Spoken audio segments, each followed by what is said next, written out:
પૃથ્વીની સપાટી પર કોઈ સ્થાને પૃથ્વીના ચુંબકીય ક્ષેત્રનો ઉર્ધ્વ ઘટક તેના સમક્ષિતિજ ઘટક કરતા √3 ગણો છે. આ સ્થાન પર મેગ્નેટિક ડીપ એંગલ ખાલી જગ્યા હશે. એ 0 ડિગ્રી, બી 60 degree, C 45 degree, D 30 degree.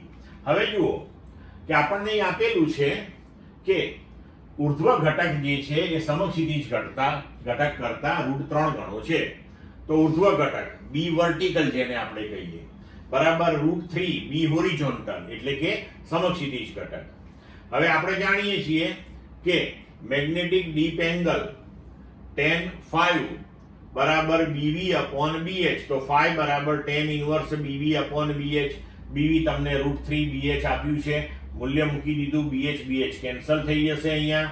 તો phi બરાબર tan ઇન્વર્સ √3.